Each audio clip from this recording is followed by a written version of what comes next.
Good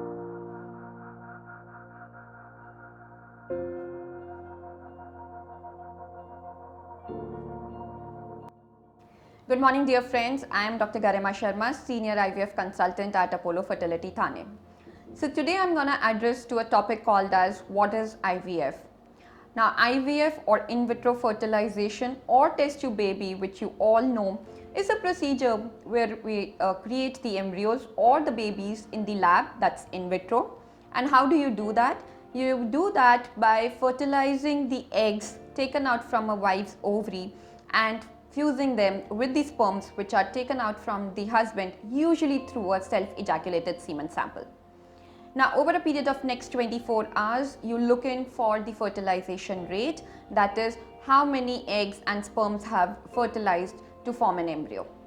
The resultant embryos are grown over a period of 3 to 5 days under an aseptic culture condition, and then based on the quality and the other different factors and also the consensus between the embryologist, clinician and the couple, 1 to 3 embryos are transferred back into the womb of the wife. Now if you have any extra embryos left, they are stored for the future use. The most important question is, who really needs IVF? Well, the IVF indications could be classified as female, male, combined, unexplained, those requiring a pre-implantation genetic testing. Let's talk about each of them. So when I talk about a female cause, now it could be an ovarian cause. The ovarian cause could be either due to a low ovarian reserve, which is generally seen due to aging, specifically when the female age turns out to be more than 35.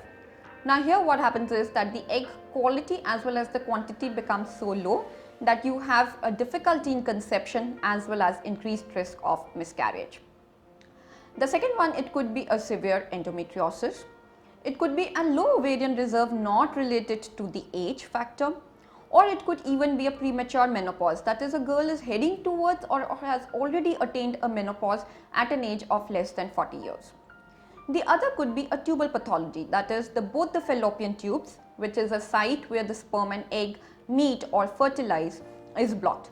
Now the blockage could be secondary to some pelvic infection or a history of tuberculosis, or if there has been any surgery performed, or even something called as a history of an ectopic pregnancy. The third, it could be a uterus related cause. Now something as simple as a uterine addition, which can happen secondary to a previous surgery or repeated DNCs after multiple terminations or multiple abortions.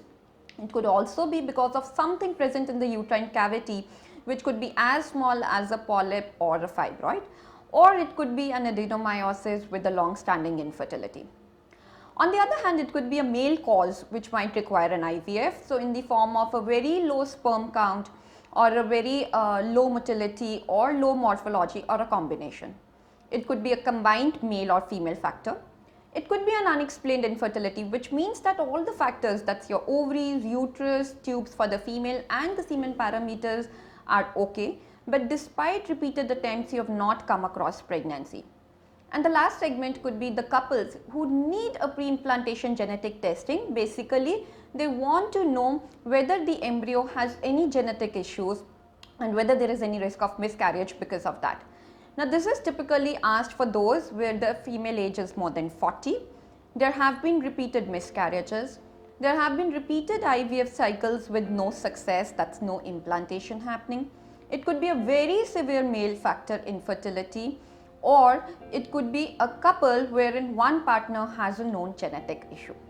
So these are the broad indications where an IVF might be asked for. However, the type of the IVF cycle, the medications, the protocols, they are again tailored to the individual case depending on what exactly is the reason of you landing up in IVF. If you still have any doubts, please feel free to connect with us at Apollo Fertility, Thane. Thank you.